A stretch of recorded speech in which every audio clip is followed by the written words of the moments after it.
'cause I know my destiny. I feel a champion waking inside of me.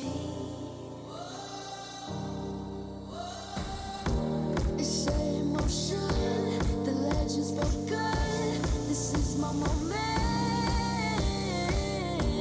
Can't break my focus, know where I'm going. This is my moment.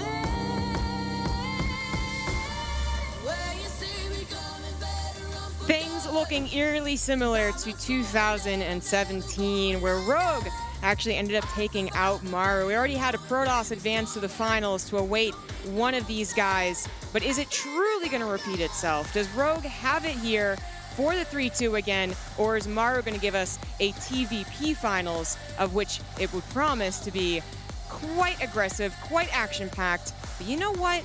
Zest versus Rogue also wouldn't be too bad. Oh, absolutely not, Zombie Grub. And it's very interesting to have these guys go up against one another. Both of them had a pretty decent stint as being pretty much the best player in the world. I remember when Rogue was absolutely dominating in Korea at the end of that season, then ended up winning the BlizzCon finals as well. And Maru, nobody can forget the fact that he won something like 3-4 GSLs in a row, by far the most dominant player in Korea. And when it comes to TVZ, these guys are the best at it. They're both practice partners. They get to practice with each other all the time. I'm just genuinely looking forward to see what they both deliver. Yeah, this is going to be an amazing TVZ. And just in general, TVZ has been looking as a very, very fun matchup. We had some really good games, but hopefully this is the closest one we have. It will be a best of 5, guys, to determine who moves on to face Zest in a best of 7 grand finals. Maru unable to get there as of yet. Rogue having gotten to the finals and actually won 4-0 against Classic years ago. Can he actually repeat that performance? We're going to find out. Headed into the first map here. And spawning in the left top side as our Red Zerg, playing for Jin Air Green Wings, it is Rogue.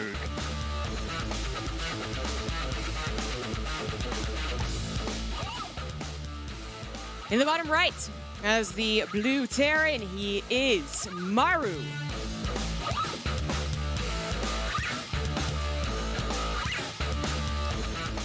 It's always very interesting when you have two teammates that are super high caliber go up against each other. I know that we all had that heartbreaking series when we wanted to see Maru versus Serral at the BlizzCon, and then SOS knocked him out due to cheeky play, just totally knew his teammate. And in this matchup, both these guys have been pretty close, if not the best, when it comes to this matchup respectively. But Maru, he's just got something special about him. He micros better than anybody. He plays those little mind games and such too, but when an opponent knows his mind games and the little tells in his play, it could be a little bit tricky for him. Yeah, very well could be. I mean, I feel like we look at this bracket, you know, like rewind to an hour ago, we look at the bracket and it's like, you know, Mars has opponent us before. You brought up SOS, that's absolutely the perfect one. But then he really did perform strongly in his quarterfinal match. Like, that was the Maru we expected to see. So if, you know, Serral's now out, then we should be continuing to see the Maru that we still would expect. I'm thinking he's going to make it through, guys, but Rogue, I mean, he just kind of came out of nowhere yesterday and just kind of bopped Dark in that ZVZ, so you really cannot underestimate Rogue. He did super outclass Dark in that series as well, just very fine timing attacks. I do like the fact that Maru actually opened up with an SCV scout, which is kind of unorthodox, right? But he's been showing this, that he's been truly respecting his opponent, getting the information early, and just making sure that he isn't caught with his pants down. And maybe he won't do that for the rest of the series, but just starting this off, I would class him as maybe not the most experienced player when it comes to playing off Korean soil. Oh, wow, that drone got a sneaky third base there. Maru did try to block it. Yeah, if you SCV scout, you can see, of course, if there's an early pool or not, and then the Reaper doesn't really have to go to the natural as quickly. And I would say, like, often enough, you actually get a bit of a delay in that third. The Rogue barely getting it down. It's actually really nice. That does, if it didn't, that would extend his third base timing by a long time. The Reaper's going to be looking for more, but most importantly, he's going to be looking for information because, yeah, Rogue absolutely has it in him, not just do some early pools, but certainly more of those mid-game attacks. And actually, Nightshade has been the map of many, it feels, Roach Ravager all-ins that I've been seeing in the last month. You know what I found interesting about that SV as well? Like the fact that he didn't use it to block the third. Because like the Zerg has such an obvious third to take, so that just shows that he's playing so safe and just making sure that he knows what's going on. Producing a second Marine now back at home, that will usually be used to try and deny Overlord scouts and such.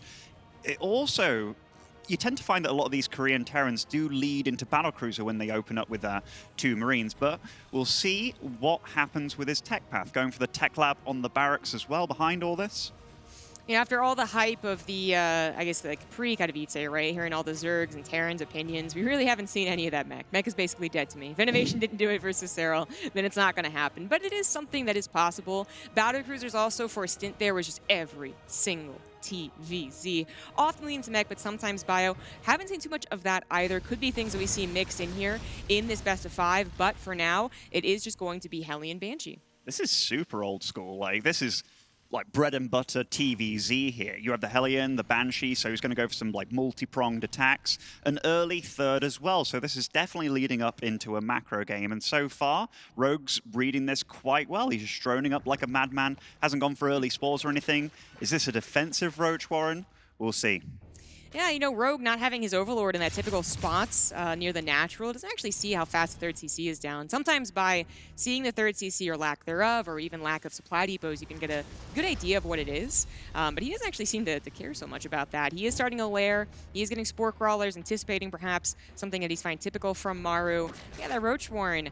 I guess it's just going to be what he actually chooses to use as a composition. Yeah, I mean, he's so blind, but he's seemingly making all the right calls here. Queen's in good positions, the creep spread is moving. Even the Roach Warren position makes it a little bit trickier for those Hellions to get into the mineral line, and Maru can't get anything done so far. Very interesting going to Roaches. I mean, of course it is an option, but there's nothing necessary for the early game defense, which he seems to know that. He is not bothering going to Banelings, at least not yet anyways. Double Evolution Chamber is kind of a nice spot to help wall off in case the Hellions do dive forward a little bit. But yeah, Roaches, and this is something now where like, Rogue, yeah, doesn't have much scouting. Apparently actually knows exactly what's going on. Now Maru needs to determine what Rogue is going for compositionally and confirm that. The Banshees would help against any early Roach aggression. And if they stay alive, they could even help against any 1-1 attack. Rogue does see the Banshee now on the map with that Overlord, nicely placed. And yeah, you mentioned it. These Evolution Chambers, as a Terran, if I put my engineering base there, I'd be like, man, I'm going to lose these anytime soon. But he's just making nice little wall-offs here and there, and he's just playing very smart with his building placement. And Rogue, he's a very smart player. A little slow on the Queen pull here, but quick on the transfuse to make up for it. But a few drones falling here. I wonder if Maru, like, you know, just bulked up his Banshees because he thought there was no scouting and, like, was like, oh, get him. And then, well, there's a Spore Crawler anyways. So, I mean, 4 drones and a Queen actually going down here. Rogue not feeling confident about going through that choke. It is definitely a good point of attack with the Hellions from the Terran. But still losing a Queen to Hellions doesn't happen too often. In fact, a second Queen might go down. This is getting a bit dicey because now the mineral line is getting a little bit exposed. He waited with the Zerglings, but the Evolution Chambers kind of work against him here. He can't get the wraparound on the Hellions with the Lings, and now the drones running for their lives, but nice, decent defense by Rogue. Yeah. I mean, it was a decent enough defense. Like, that was an odd amount of units to lose to those Hellions, but notably that Maru did commit with them, perhaps not seeing really any use of them otherwise, and just seeing an opportunity as well. But they wouldn't really be useful as the game goes on. Sometimes during the Hellbats against a Ling Baneling player, and it's like a little helpful. Against Roaches, not so much. And that's what this is. Roaches 1-1, but also a Nidus Worm, not just to the face, to the third base, but perhaps actually finding access into the main. This is getting scary because his 1-1 is finishing 2. I mean, just a slight bit earlier than the Terrans, but they'll be matched on that. Still, the Banshees are alive, but with that Nidus, he can get the Queens across the field. Maru's also playing very nice with his building placement. I'm very impressed with both of these guys. Creep spread, but will that really matter if you're denying it when he's going to be at your base right this second? And now Rogue is launching the attack. Roach should be his name right now, absolutely. Maru did not see that coming. Nothing actually, I guess, alerted him to even have his units in correct positioning. If he did, perhaps he would have pulled back, but he still has this drop going on. Is it going to be enough? They can take on small numbers of Roaches, and actually Rogue wasn't paying attention there, so they really do. The Banshees are here. The Nidus Worm still hasn't been used, but the Queens have walked their way forward to help out here. Oh, and he gets attacked with the Corrosive Biles. That's not supposed to happen. Absolutely not. That stopped it stopped the Roaches from moving into the natural, but now Rogue's just decimating that third base. There is no mining going on there. One saving grace for Maru is he only lost 16, or rather 19 SCVs now so far. Keeps the third alive, but he has been reset. And back at home, Rogue can now commit to further tech. The all-in has done as much damage as he wanted to. And he can drone up, tech to infestors maybe. He's just in a really good spot here. Exactly. You know, we use the term all in, and it's like, you know, but the game went on, like, how was it all in?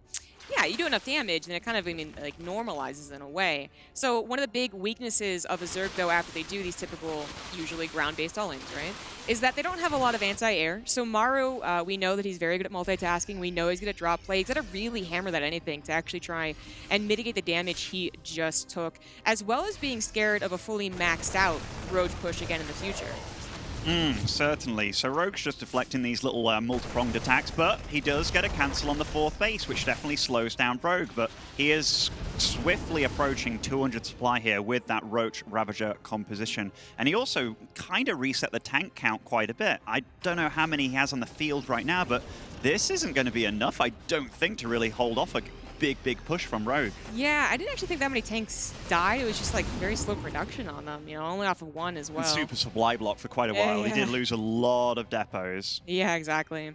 2-2 is also usually a nice timing for the Terran to hit. Their army is supposed to kind of get better, right? The medevacs, the Marauders are added in, the upgrades kick in as well, and they can really take a lot of sustained damage, which is what Roach Ravager is, but only if they have like a somewhat matching supply. We're still talking about Rogue being maxed out against Maru's not even quite 150. He actually gives up on the forward third base, by the way, which I think is the right call. Seeing a Zerg be off creep, it just shows the Terran that he wants to be aggressive. And seeing this amount of units, it's very scary. But the tanks back at home, they're nicely positioned, but there isn't really enough bio to really help them out. And this is getting really bad for Maru. He does get a kill on that fourth base, but Rogue is 200 supply. That Nidus Swarm almost unnecessary, but will help out. The Evolutionaries do get sniped, so eventually Maru could have a 2-2 upgrade lead, but will it matter? Production is so important for the Terran because all of our production is in that main, and if Rogue is on top of it, he's camping it. Nothing's actually going to be able to collect itself. Maru's going to be down to this army that he's forced to pick up with. It really doesn't feel like Rogue is losing anything at this point. He's got enough back at home to deal with the drop, even though it is being sneaky getting into the main base. And back in Maru's base, it is just chaos. Maru down half the supply of his opponent, and there is just too much Rogue everywhere right now. Yeah, this is, yeah, I was going to say, it's a little bit fantasy GG. You're down below 100 supply without doing equally game-ending damage right in the main base. So that tap out is totally understood. Maru just like, that entire game was actually a little bit of lack of scouting from both sides, weirdly enough, right? The Rogue not seeing the Banshees, yet still actually collecting them. And then Maru not seeing the incoming attack, not well positioned.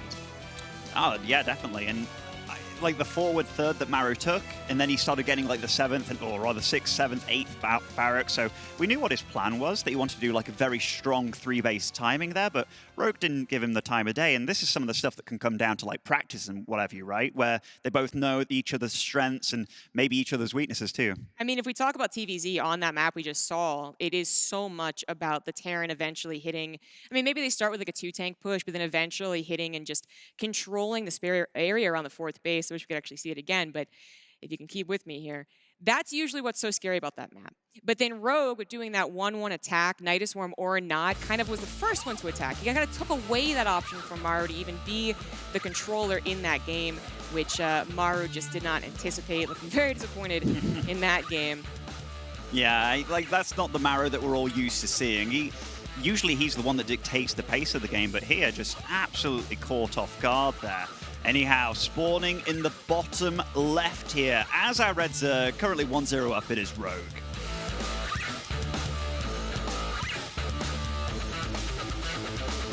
In the top right, as the blue Terran, he is Maru.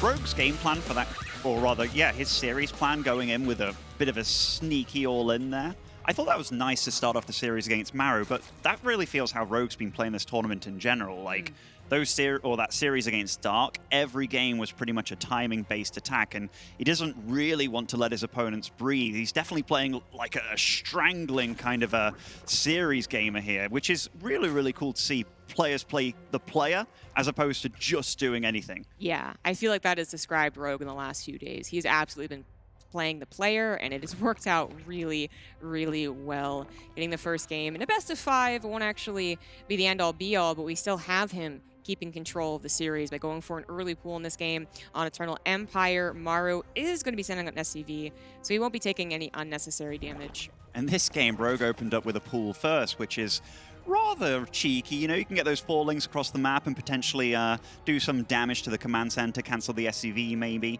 But also what it shows to me is maybe he's played enough against Maru that he was like, this guy, if he loses a map, he'll do like a cheeky 2-Rex or a 3-Rex here and there. Me going for the pull first, it'll be much better. Even his scouting with the Overlords was just checking all around his base for those proxy Rexes. But this SCV, it does its job, because when you play against this, you just keep the Reaper at home and you're in great shape. Yeah, exactly. There is definitely a little bit of like, you could do this, so I do this, and now I could do this because I did that, you know, so on and so forth. But the other thing that can happen when it is scouted for the Zergs, that they can just try and hide those lings. They're not going to be able to delay the command center, but at least they get, you know, a cheeky SCV, right? And yeah, that Reaper on the map, it did go for where it thought the lings would be, but Rogue just left him to the top left side of the map, not even bothering to defend his base with them. And I kind of like that, actually. He's just maybe using them for a later date, maybe at the 3rd to see when that goes down, or just later on scouting. He's really respecting this first build, like getting a bunker up, maybe assuming that, oh dear, it could be like Roche's and what have you. And that's the kind of thing. A sneaky build in the first game, that can throw you off for the rest of the series. Exactly. Like this, it seems like a very small thing, guys, but this actually starts to feel a little bit worse for Maru. He's not confident that he's going to control the game, and Terran is so momentum based. So Rogue, without even truly committing that much, is absolutely in Maru's head. But you know, Maru had to take that seriously because his Reaper could not get the additional scout. It does now, and actually dies. Did it actually get to see the 3rd base? I don't think it did, right? When it hopped down? No. And all the timings are thrown off when you do a pull first, because normally that hatchery, you want to get it down by like the 2-minute 30-ish mark, and when he scouted past there and it still wasn't up, I think the one saving grace there was when he saw only 1 drone still mining on gas, because that's like, okay, he's obviously not committing to any kind of roach push or tech play, and that can at least make Maru feel a little bit safer here. Yeah, that is a very good point. Like, that was still worth the Reaper diving in, even though, especially with a guy like Maru, he can actually use it for his Hellions. And in fact, he knows that. So he's going to get another one, actually.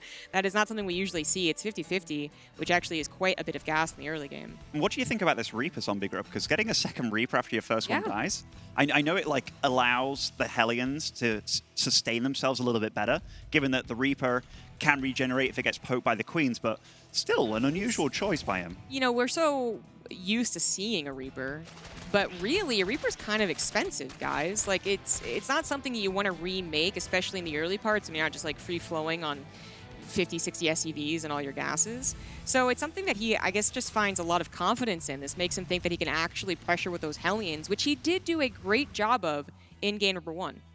Oh, yeah, defo. And I mean, it's a bit harder to attack on this map, given that Rogue has gone for that block at his natural with the Evo Chambers. Again, just smart building placement. This could get a bit dicey, I suppose, if like tanks and Marines are set up behind that, but Rogue, he's just on the ball, it seems, so far. That Reaper, just to like give some context, would have delayed the tech lab and then also delayed stim a little bit as well. So this is usually a build that has some of the quicker stim you can get. Liberator is not doing so hot here. Lots of Queens were prepared, but the Hellions very aggressively going forward. Only see a handful of Lings. The Evolution Chambers are going to block the obvious pathway, but not the one from the 3rd base. That was the Queen's job, and they failed. Oh, they certainly did. The Liberator lulled them out of position, and here, this is damage being done that shouldn't be getting done at this point. Lovely Queen block at the bottom of the ramp. The Hellions will get cleaned up, but 6 drones going down along with the lost mining. This actually wasn't too bad for Maru. Yeah, those Queens, they messed up hard, and then they like quickly recovered before their boss noticed type thing. Like, oh, we got this. That was excellent use of the Liberator, and you know, some people look at the Liberator and it's like, does it ever really do damage? Well, sometimes it just lets other things do damage, and those Hellions at least did something for their sacrifice, but not a whole lot. Behind it, Maru does add on a ton of barracks, 1-1. We're getting into the macro game, and Rogue is going into Ling Baneling. Yeah, the melee upgrade is very different for Rogue this game. His creep spread is looking a bit stronger this game too. He's putting a lot more emphasis on that. I think he also tried to clear up the rocks at his natural as well, now realizing that he doesn't have to worry about that Hellion stage of the game. And this means that you're not going to get owned later on by a little army behind that ramp. Third base goes down for Maru as well. A little bit of map control still with the Hellions. So much of the defense of a Zerg is relying on those surrounds. Having all the avenues possible open is very important. And that's actually why Eternal Empire can be an okay map. Even though it has plenty of options for the run-bys, for getting big surrounds, it's also a map that has like high ground 3 bases, right? So you actually can build some decent walls on the Terran side as well, which is exactly what Maru is doing. Not just here, blocking that opportunity, but also to the left. We've seen a lot of great walls come down here. Oh, certainly. Maru's done a good job of just making Rogue feel a little bit uncomfortable, and a Spire going down, because 66 drones against 61 SCVs, it's not that much of a lead, I feel, and if there's one thing that we don't give Maru enough credit for, and I feel he does this so well, is the fact that he SCVs up like a madman. His macro truly is impeccable. Yeah, he is doing a fairly common 2-tank push. I mean, it hits around that 7-minute mark, and usually Zergs are very knowledgeable about that, right? So they want centrifugal hooks. They want that bailing speed done for this, but it is nowhere near done. It's already on the front line, clearing up some creep. Perhaps he's going to buy some time with the Ling run by, but now it's going to turn into a surround. Oh, I'm a bit scared for Maru here. The tanks are getting surrounded by the Lings. Great focus fire on the Bailings, but it is not quite enough. There was a lot of Rogue, but still, that trade was quite expensive for Rogue, as he lost quite a lot of gas in those Banelings and probably wanted to keep more of them alive than he did. Yeah, but I guess he could have also just made more Banelings to feel more comfortable. That wasn't really that many. He still cleans it up because that surround was so darn good. Oh, there's a couple of additional Hellions. So we look at the gas count. It's really not that bad for Rogue. He's going to be able to make plenty of mutas, but right now, taking, I guess, an overzealous trade there with all those Lings. Not just overzealous. I can't believe the fact he tried to wrap around that cluster of Marines. Like, that was ridiculous. And 14 mutas on the way, but he's being hardcore pushed by Maru this game, while he's taking a 4th base behind all this too. Perhaps he should have just invested into more Banelings instead of all those mutas. They'll certainly help out if Maru, especially if Maru just, there's a bit of trust here. There's I trust that you will be able to defend. I got a bit of a bop on you right now, but can I really just dive forward? You're never going to think that about a guy versus like Rogue. So the mutas should get their time to shine, as Maru is moving on a creep that's a bit scary, but the mutas, even at that high count, can't really take on Stim Marines. And getting the mutas seen so early, this gives Maru time to get turrets up back at home. He's adding on the 8 barracks here, or rather going up to that count. And now it's kind of like trying to get back home safely. He knows what his opponent's doing. He knows that he hasn't got a 4th base up yet, running ready. And he just wants to meet up with the rest of his army. Transferring over to the drilling claws, that does complicate the battles an awful lot. Surrounds, a little less effective, as the tanks are especially brutal for that. But also drilling claws can actually help against the muta harassment, of which now it starts up here. He's going to go up to 17 mutas. I assume a +1 attack will start? It should. Okay, there we go. Wow, the mind reader of Zombie Grub here. And now Rogue's in this kind of precarious spot where he's taken a brand new 4th here on the left side of the map, and you see that Maru knows this already, and look how streamlined he is across the map. He's just focusing like an arrowhead, just going straight for the weak spots of Rogue. Yeah, Rogue taking his base is actually a bit overzealous. We'll talk about that in a second. There is an engagement here. The mutas once again trying their best. When a Thor pops out, eventually one will. They can no longer do that type of micro, but they can't actually take on that army anyways. They're forced to retreat and try and do something else. Maru anticipates this and actually gets so many mutas. Wow, that was excellent positioning for Maru. It was just great play, great foresight by the young Terran here. He's just tracking down these mutas, and he's losing so many of them as well. And he can't keep up a 4th base. And one of the things about Mutaling Bane is you normally have good map control. You're trying to keep the Terran at home with the mutas. And so far, Maru's not taking the bait. He is just all over the place. And his attacks are just, as you were talking about, they're so pointed, but what they also do is protect his expansion. So when they both expand to the left, that does favor the aggressor, which in that specific instance was Maru. He absolutely had the best aggression, and finding those mutas was just so darn good. Rogue does not want to give up on this type of style yet, though, so he's going to rebuild them. That's very expensive, 100 per muta. And he needs a lot of that into defense on the ground as Maru once again heads to that right side base. Dropping the natural does keep the mutas over there. This isn't the biggest army by Maru. He's being careful back at home at the same time, using the Marauders to poke a little bit. I love this, the fact that he's pre-spread already, and the micro of Maru is good. Yeah, that's yep, that's kind of what he's known for. And it's going to be a good engagement for him. The tank even getting a couple of shots off, a wouldn't mind to fall back to and continuing to rally forward. There's that Thor I was talking about, so the mutas really can't do that bulking up micro anymore to take out like a couple Marauders here and there. In fact, Rogue just deciding I cannot save that base. A little bit of the Migrant Zerg here is going to expand elsewhere and also attack elsewhere. Maru's taken out the 6 o'clock base, but he's running the rest of his army to deal with the threat of Rogue. He realizes he's ahead economically, and he's just dealing with this so darn well. That's a large amount of Banelings, though, but can you be making these kind of trades? They're actually not blowing up on it. He even keeps his SVs alive by loading into the planetary to avoid all that madness and keeps the PF alive, too. No one ever does that. Oh, my good God. No one does that usually because it's not important, but oh, that looked so fancy. That was such a clean game by Maru. That's the one we saw against SOS. Jeez. Maru does things no other Terran can. I know there's people like Innovation that's got beautiful mechanics and macros like a beast, but Maru, he is just so intelligent. Every unit, he utilizes it to the maximum, and even a PF can be microed, apparently, so that's awesome to see. Yeah, of course, that was already looking bad as an attack from Rogue because Maru did have enough army. Like, if you can trade out swiftly and then return home, it might be worth the cancel of the 5th and the kill on the 4th, but he wasn't even going to get it. Maru had enough defending and attacking. He was all over the place. He anticipated everything Rogue was doing with that style, which, by the way, like, can get very snowbally. You know, like, if the mutas actually do some serious damage, if he doesn't take as much damage around that third base, you know, what have you, suddenly he's in control. But Terran doing an excellent job there, has tied up the series. It was super crystal clean by Maru as well. He never went overly eager. He would take out a base, then retreat off the creep entirely. He wouldn't, like, you see a lot of Terrans that kind of move in thinking like, oh yeah, I'm so ahead. But he was like, no, no, no, no. This is like a very important match for me. I'm going to play it safe from here on out. And spawning in the bottom right of Ephemeron, it is Rogue.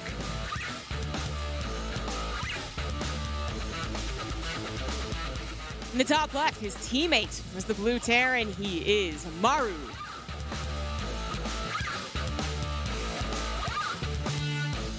Hydrating there, it is important. Doesn't need to micro, apparently. At least not at the start. But Ephemeron, this is a beautiful map, actually. I don't think there's anybody that's like, oh man, I absolutely hate this map. It's quite large, it's spacious, it's good for run-bys, but it's also quite nice for a Terran to set up offensive positions and also dealing drops around the map and such. We have seen mech on this map, we've seen bio. Anything can happen. Yeah, a very common point of attack here, assuming that we get into the mid-game, nothing early cheese happens, is that the Zerg player has to defend around these bridges off the left side here for Rogue, and that, I mean, no matter how much they know that, every Zerg knows they're going to be hit there. It is so hard to get the creep spread as far as you need. It's so hard to set up those surrounds, and now Terrans are also doing an excellent job about prepping for those surrounds, like finding the attack on the backside, killing that, and then going forward on the 4th. It can be very brutal. It's also interesting that barely any Terrans, and we've been talking about it all the time, like, none of them have really been going for mech against Zerg, and it's just funny to see that they have so much confidence in bio, even though the Europeans and foreigners have been saying how much mech is strong against Zerg. I love this respect he's shown to Rogue. He just doesn't want to be caught with his pants down at all. The SV's scouting early on just to make sure no shenanigans are going off. You know, we don't know Rogue's opinion on mech, but I gotta say, like, if I was gonna guess one Terran who didn't want one Zerg to, like, actually face mech, it'd be Maru not wanting to mech against his teammate Rogue, who is very well known for his Swarm Host Midas usage in many matchups. He's quite brutal with it. This is what I thought he was going to do on the Nightshade map when he was when he scouted with the SV and then didn't block the 3rd. I thought that was very unusual. The drone came over here fairly early, actually, and he knows what was going down. He wanted to try and get rid of that SV with the drone, but it was a little bit too late with that. And Maru, so far, this is it's an annoying position to be in as a Zerg player. Yeah, again, he didn't have to worry about having the Reaper directly to the natural because that SV did scouting for him. So now he's blocked out a 3rd. There's also a map that you really can't take another 3rd. Like, you don't take the forward 3rd here. That would be very dangerous. So the drone's actually just trying to avoid the Reaper. It's not thinking about anywhere else. Oh, but he has been spotted. Ling's on the other side of the map. Will Maru keep this Marine alive? And yes, he does. So far, he's playing very, very solidly this game. The drone, will not survive. So annoying. I mean, obviously a lost drone, but also going to send another one over here. And it's actually kind of a distance on Ephemeron between the natural and the third. So the Queen also took a while to help out. And Maru is just, he's making so much out of this. He really is. This engineering bay that he kind of put down here, it has caused so much trouble for Rogue, and he still can't get up his third base. It will happen very soon, I'm sure, but such an annoying start by Maru, and beautiful play by him thus far. Cancelled engineering base, only minerals he lost. That's a good trade. He is going into something pretty typical behind this, perhaps once again into the Hellion Banshee. Nope, okay, so it's Liberator with the fast stam that I was talking about last game. No second Reaper this time. Doesn't need it. You know, also, you talked about that creep spread. It's quite hard to get across to the left side of the map. Given that Rogue had to put his Queen to defend that third, that's a pretty decently energied Queen there. So that creep spread has definitely been thwarted quite a bit too by this early game tactic by Maru. You know, usually if it's a normal game where you get third down, like easy peasy, usually do that creep timber first, I would say. But with all that went on, you really couldn't do that. You need to build just as many drones as possible, try and take some advantage somewhere else, and that's what he did. Evolution Chipper's on the way, a little bit of a wall. The Hellions did get into the natural in the last game, and even bothered him quite a bit in that first game. Stim does start again for Maru, which is a pretty big indicator that he is going for bio here. A third base also on the way as part of his wall, and the two Marines again, just to deny Overlords and scouting. Liberator is moving across the map. I'm not sure if it was scouted at the natural by Rogue, but he is producing Spore Crawlers at a pretty decent time here and putting them in anti-Liberator spots. Yeah, I mean, it's a pretty safe thing to assume because they'll also help against Banshees, which are kind of our two basic openers. A couple people doing fast 3cc, but yeah, our two basic openers. Well, that's a bad timing on the drones. It certainly is. They're moving. Oh, rather, the Queen takes the first shot, which was good. Nice micro. Is he going to lose that second Queen? Oh, big attack with the Hellions and the drone. I don't know if it was trying to make a building or such, but the Hellions are in the base again, and these drones, they're running for their lives here. Yeah, there's not too many Lings take out these Hellions, and Queens don't do a very fast job either, so he's going to go after the biggest pack he can find. 11 drones so far before the surround happens there. Maru once again, just the look over here, attack over there. It truly is. Like, I've mentioned it before, but Maru truly is a puppet master when it comes to making his opponents fall into his hands and doing what he wants to do with them. And all these Lings now, they're made to deal with the Hellions. Like, he actually had to overmake Lings there. Now they're kind of useless. Yeah, exactly. They really can't do very much against a wall. Maru actually not going for any type of like early tank production. You know, he has been using the reactor, I believe, from the factory to move over. It's going to have a fairly swift follow-up drop, like 60 Marine drop pretty quickly to really continue to control the game. So Rogue really needs to just like settle down here, like get his feet underneath him because things are going to get heated very quickly. This is one of those games where Rogue, the one advantage that he really has is he's going to have 1-1 extremely early. Those Evo chambers went down super duper fast. I'm not sure what he's going to spend his gas on within regards to tech. The mutas didn't work out in the previous game. You usually want to go mutas when you're in a super good spot to keep the Terran back home. But maybe he has to buy time a little bit better here. Ooh, more Hellions. Yeah, that's interesting. I want to say someone else did this once, and you can use them as Hellbats, but you almost always see Widow Mines from a reactor factory. Well, we'll talk more about that later. The drop does commence, and Rogue, no cancel on that fourth base. He was focusing on this run by. He will grab a few SCVs, but is that worth the 300 minerals? Not so much. No, definitely not. Nope. When it comes to trying to take your fourth base, and look, he's gone for the fourth base on the right side of the map. It feels like Maru has done such a darn good job of just taking out the expos of Rogue and forcing him to take expos that he really doesn't want to take. Still continuing with Hellion production, by the way. Like, this was something that, gosh, I remember like Flash tried using this, you know, when people thought it might be good. It doesn't add enough splash. It's technically splash, but it's just not enough. And they're also pretty susceptible to banelings as well. So this is just going to be very weird. You can actually use them. You know what? Forget about that. Huge run by as the natural is wide open. Maru sees it, but doesn't have a lot to deal with it. So he's trying to pull the SCVs preemptively. And that is apparently good enough. Rogue has to leave. It's a super decent pull. On the other side of the map, Maru moving in with a Hellbat squad and the Marines taking out more Overlords. Rogue's been supply blocked for quite some time, and he's further supply blocked. The drones all clumped up. The Marines absolutely murdering the drone line of Rogue. There's so few banelings left over. Certainly with only two, Maru could target fire that. or just simply let the Hellbats on their ramp take care of it. And that's exactly what he's going to do. A brutal position here as Maru storms into the main base. The Queen's trying desperately to tackle the medevac to at least ensure that the Marines will die, but no, they will not. Maru with a 2-1 victory here. That is a great start in the series.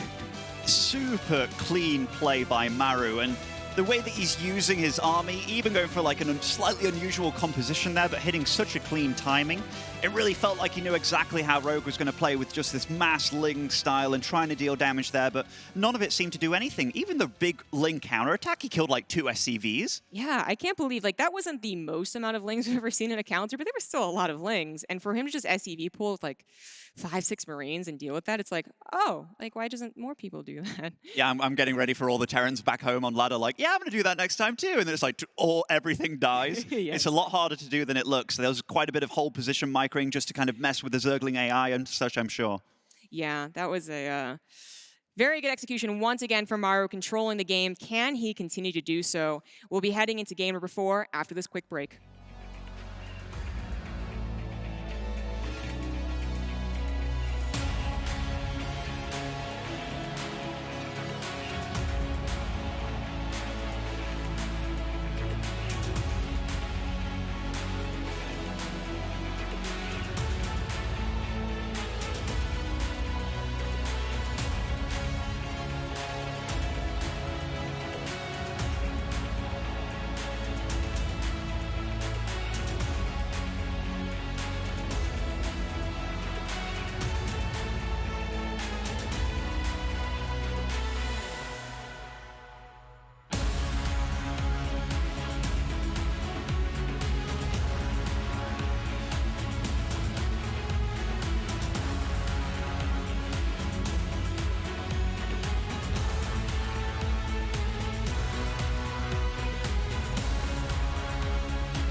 After a shaky game number 1 where Rogue controlled the flow, Maru snaps back and takes 2 victories that looked so convincing.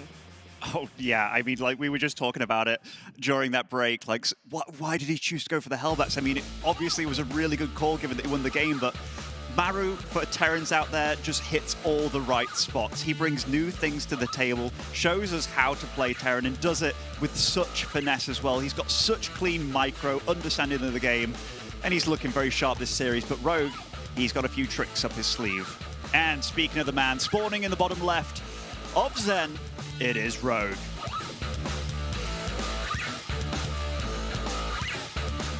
And in the top right, up 2-1, is his teammate, Maru. The guy that makes everyone say, why not just play like him? Why can't you do it?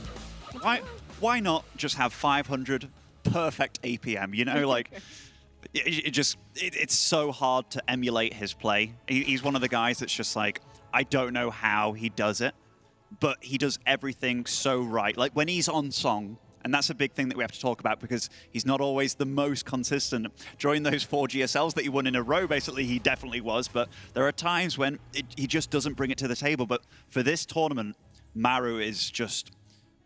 he's Maru level. He's actually playing like Maru. Yeah, exactly. He's finally playing like himself. Yeah, that was just a little bit flabbergasted. We do want to make sure to not just like, say that Rogue's already out of it. This is his final life, though, so he does have to bring it to a game number 5 here on Zen, which actually has been kind of...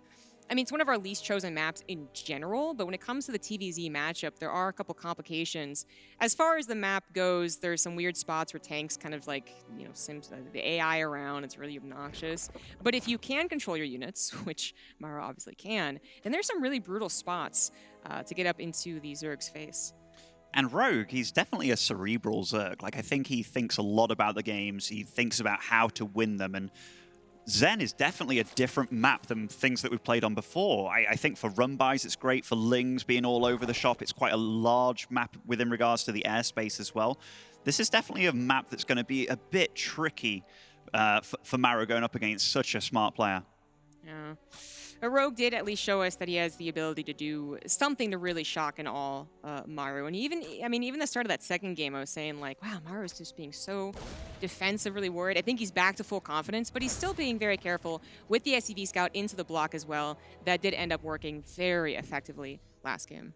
Interesting choice that he doesn't go for the engineering bay block afterwards this game, because I feel that worked so well on Ephemeron. Nice extractor making by Rogue there, saving his drones, keeping everything alive thus far. Definitely not been as disrupted as he was the previous game. I'm just trying to think of what Rogue will do here to really mix things up, because Zen is one of our more unique maps. The way that you path through the middle is very obnoxious, especially for the bigger... Oh, you kidding me? Oh, Maru. He was watching Innovation, apparently. He is a sneaky, sneaky boy, and this is something that Rogue needs to respect. He needs to find out about what's going on in the base of his opponent. This Overlord is doing the general scout route, which it'll go into the main base, but if he sees a factory and a starport, depending on when the starport gets done, he could probably expect, oh my gosh, I'm just against the same thing, I'll be fine, right?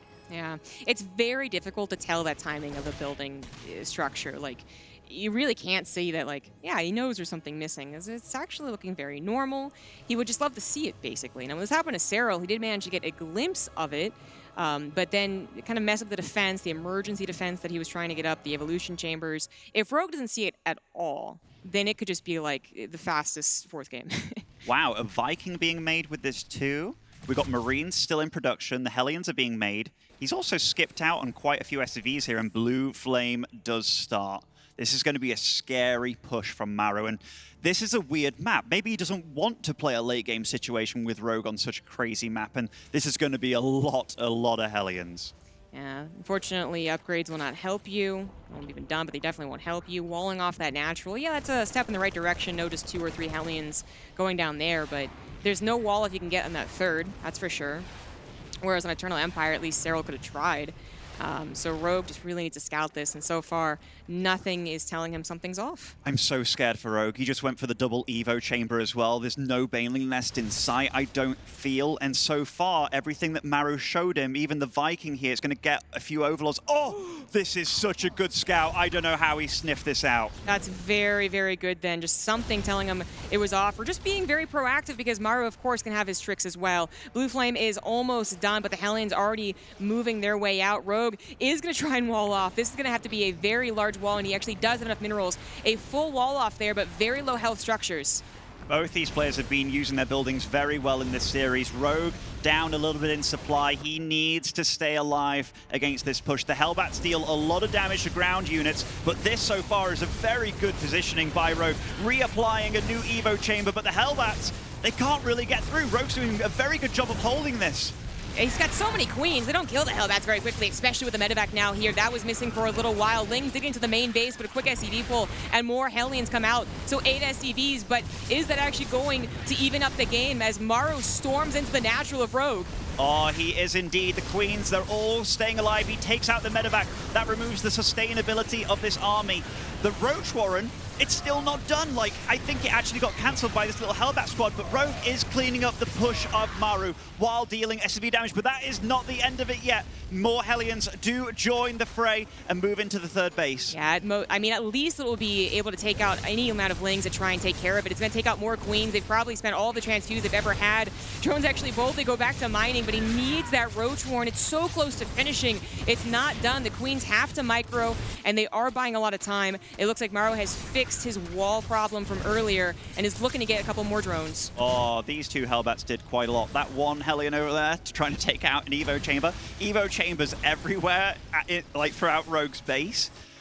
Oh, what a crazy start to this game. Yeah, I thought that was going to be it, man, but the Ling scouting and then just actually being able to get the wall for that long. And his queen count actually was far higher than I anticipated. He brought all of his queens forward. None were stuck in the main or the natural, and they eventually were able to tear down those Hellbats. Very nice control there from Rogue in a very desperate panic situation. Yeah, super clean SimCity and super quick reactions to all of that as well. I really thought he was going to die against that attack, but he did that about as well as he could. Now we're getting on to the rest of the game where Maru, despite investing in that Blue Flame Hellion, is going for a follow-up with 5 barracks behind this and tank production. I do believe he's got his 3rd CC at his natural base. Yeah, he does. So he'll be moving that over soon. With Hellion still available, like he wouldn't... Oh, the other 3rd, okay. He doesn't really have to worry about Ling run by so much, but I do want to point out that Roach Warren seemed a bit desperate little last second. He did actually commit to +1 missile. Like, that was intentional before it even started, it looked like. So he will be going into Roaches. He does have an upgrade lead. Does he have any opportunity to use it, though, in the next couple minutes? Is this a blind spot for Rogue? Oh, I think he has seen it. Okay, that could have been dicey. The Blue Flame Hellions still deal a lot of damage to Lings and a lot of damage to drones. Oh, has to leave 2 of those guys behind, but they don't die without getting a juicy shot off. He didn't actually scout the production of Roaches. He's seen the Roach Warren, but that doesn't mean that it was... Yeah, it doesn't mean that it was actually being used. It could have been just like okay, I need something against the Hellbats, but it absolutely will be. Perhaps even, yeah, once again, hitting some type of 1-1. It's very weird because +1 was done so much faster, but Carapace is finishing up here. He does go for the Nidus Worm, and Maru could be facing the same situation, a very similar situation, as game number 1. Yeah, I feel he's in much better shape this game, though. Like, that damage and that chaos early on, he's getting onto really high barracks production very, very early. The forward 3rd that he took, initially I was kind of like, huh, that feels a bit weird to me, but having the wall off at his natural and then having his rally forward, he is playing totally textbook Terran here in that he wants to rally at his opponent, but the thing is, Rogue, I don't think he's going to let that happen. He's still producing a couple of Hellions every now and again. They are obviously very useful as run-bys. They could be very helpful against a Ling-Baneling composition, but he really needs tanks. If he had gone immediately into a 2nd tech lab for double tank production, I'd be feeling so great for Maru right now. But it has been single tank production. And again, I don't know if he anticipates this attack. He sees it here with a potential run-by and immediately lifts and evacuates. I love the decision-making by Maru, though. He didn't commit to trying to defend that 3rd. He was just like, oh, so that's what you're going for. I'm a bit scared about those tanks being on the same position there. Easily could be barred down, but Maru realizes that and readjusts. Yeah, exactly. I was like, okay, those might be broken. But it's not going to end here. The wall is down, actually. I mean, that's very bold. The tanks are in a very safe position, however, and he actually jumps on top of the Roach Army as his upgrade's finished. Not combat shields, though. Those Marines very weak. They certainly are, but the tanks are getting such good damage done on those Roaches. A medevac actually falls along with the tank there, I do believe.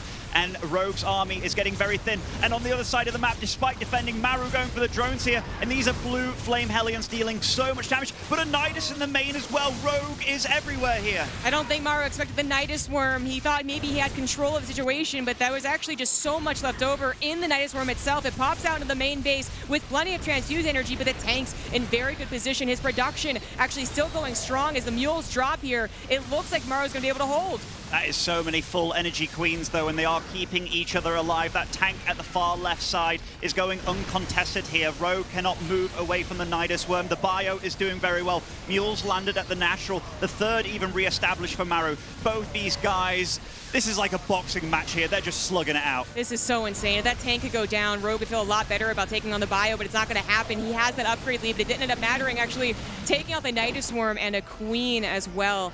But Rogue able to escape with at least a little bit of his army. He also took economic damage. It's 3 CC, 30 XEVs versus 3 Hatch, 51 drones. I guess the saving grace for Rogue here is that he is ahead in upgrades, and soon he's finishing that +2 for his Roaches as well.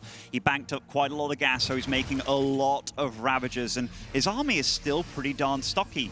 And Maru, I don't think he's even got an armory up, so trying to get those upgrades rolling, he's going to be behind for quite some time. Oh, he does have the armory. Yeah, well, we got it for the Hellbats. Of course. Yeah, forgot about that as well. But there's a problem here, not just in the direct fight, which actually Maru is going to take here. Happily, those Ravagers, very weak units, actually. They usually have a Roach protection buffer. They don't have one. They're getting pounced upon here, and they are not holding up.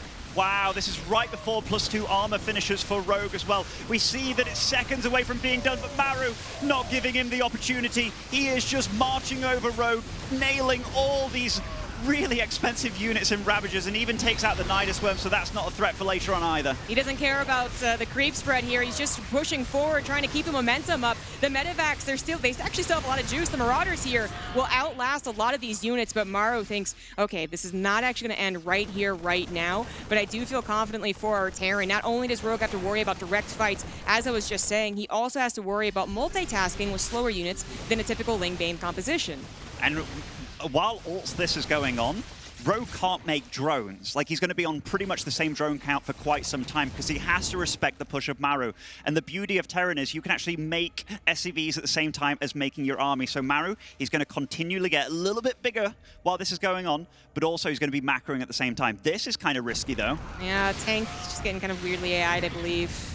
That goes going way far forward. By the way, that creep spread is pretty far forward, and Rogue is taking advantage of it to push into Maru's aggressive 3rd CC. The SC has actually been pulled here, as Maru does not feel confident in the bio he left behind. But again, we're down to just Ravagers, expensive units that don't hold up face-to-face. No, they certainly don't. That was quite a few SCVs going down, but Maru joins up with the rest of his army. His 2-2 is on the way, so that upgrade deficit will be met up with fairly soon, but there's still quite a while to go. And Rogue, amidst all this chaos, got a 4th base up and running behind all this. It does feel that if Maru can get to that 2-2 with a decent army supply, that will be game. This composition from Rogue is not supposed to last forever. Maybe it can be helped with fungals. Maybe it can help stall out until you get to a hive, but just being on this composition is supposed to be worse over time. Oh, so Maru is actually going for the offense here. He feels that he's not in the best spot, and I agree with him. So he's defended and surrendered that 3rd base. He's flying over to the other 3rd base. His mineral patches are getting ridiculously low as well in his natural. Yeah, I really like that he's gone over to the other base. Like, he's not the one, even with a couple of opportunities here and there, to actually keep up the aggression. But, of course, this Doom drop changes all of that. Rogue, his army's on the other side of the map. He's going to actually fly away from Mass Queen, basically, as, well, his thoughts are probably on this defense.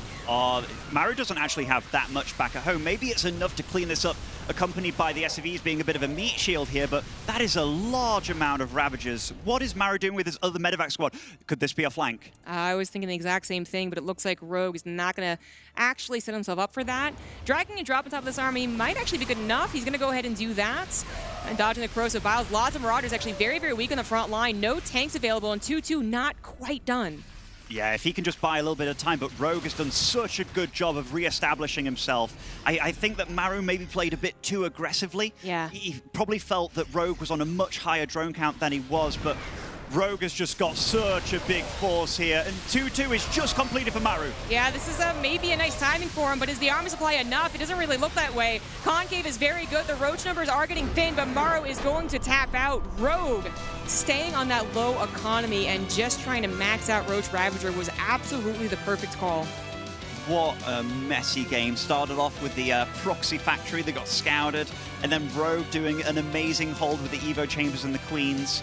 And Maru, wow, he's going up against a great player, and this is just a great TVZ to watch, because it's not just the standard TVZ either. These guys are definitely playing the player as opposed to just playing TVZ. Absolutely. That's what's gotten Rogue his victories in the past, is playing the player. It also seems that maybe Roach Ravager is a bit of a secret, as Maru is either surprised by it or by the push itself, or just the tenacity of it, like in that last game where it just kept on coming. But Rogue has tied up the series, and Maru might be thinking about the last time they faced off at IEM. He was actually ahead, and then suddenly it just all fell from his grasp.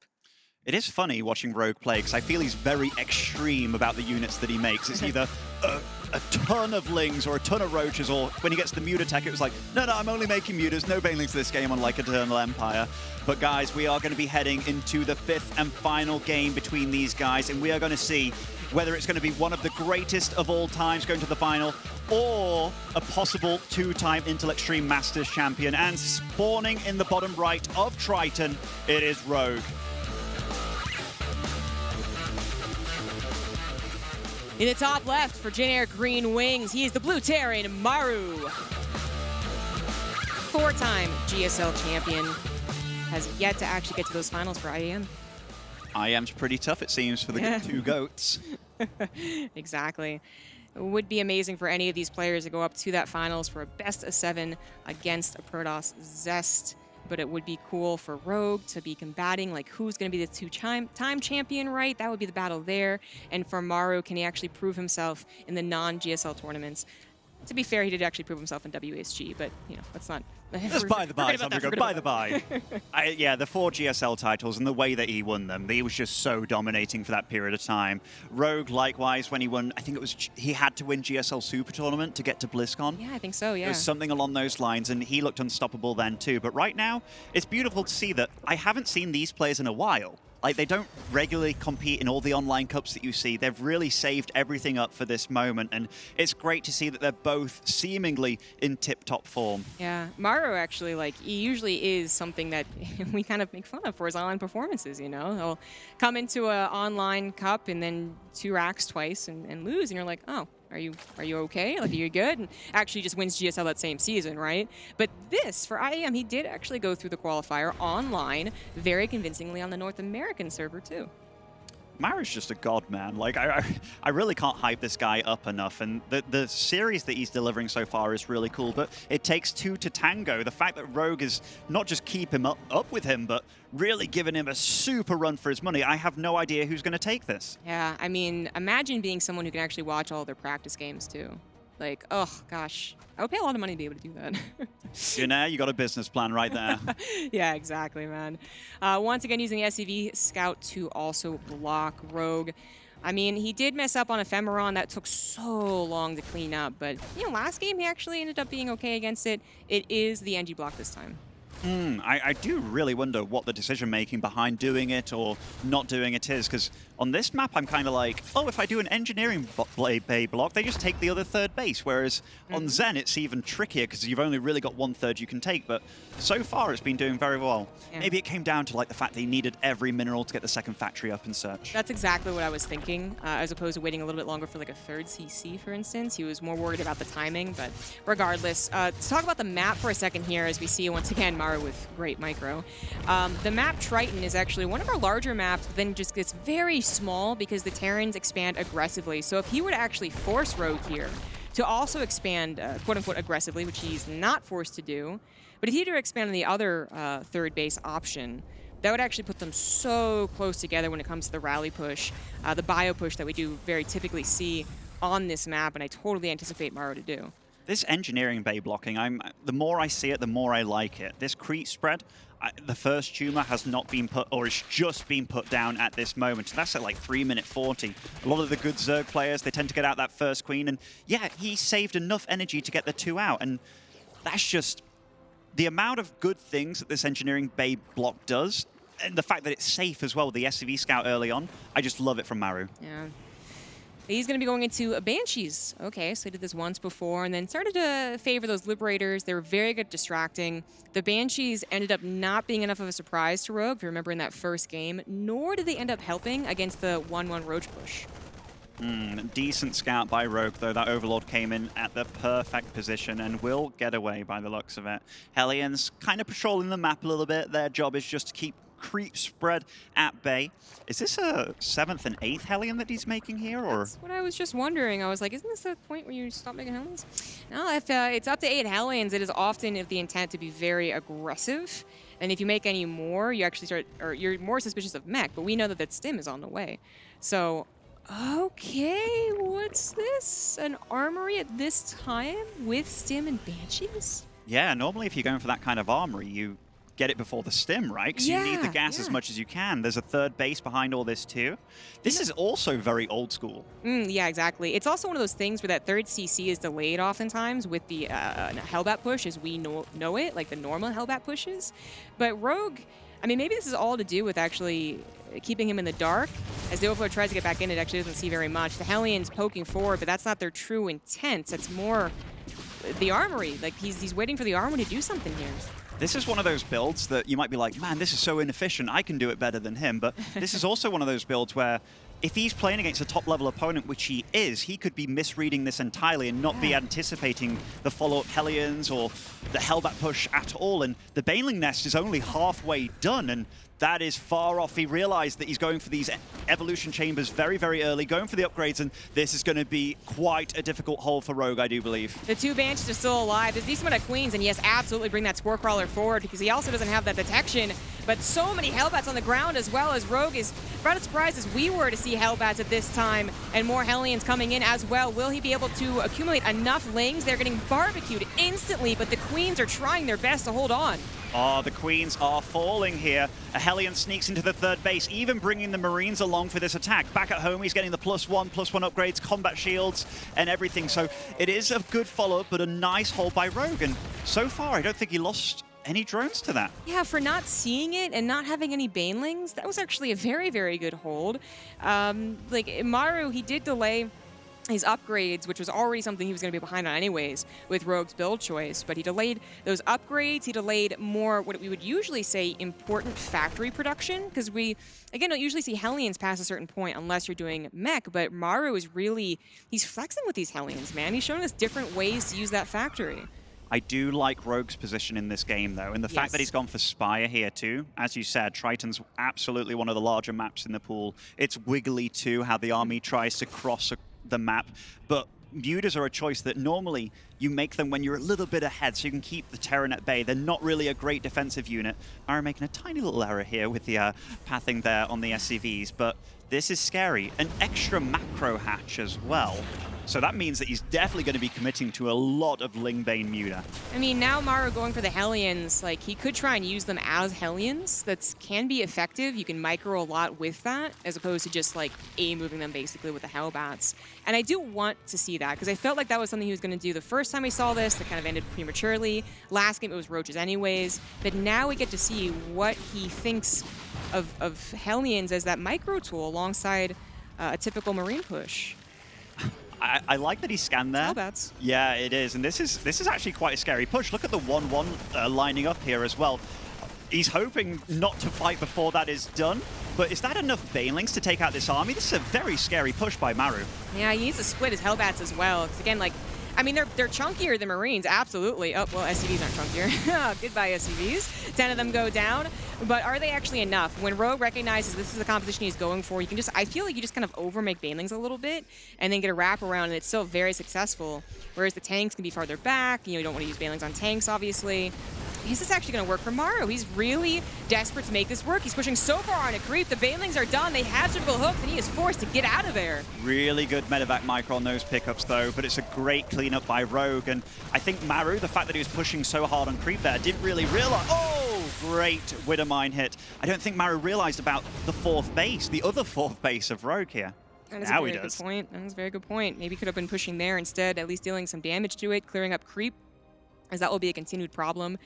But now he knows, now he's going to direct his push towards this fourth base, not the right side one, and he is into the more typical factory production as I was talking about. Widowmines is the choice.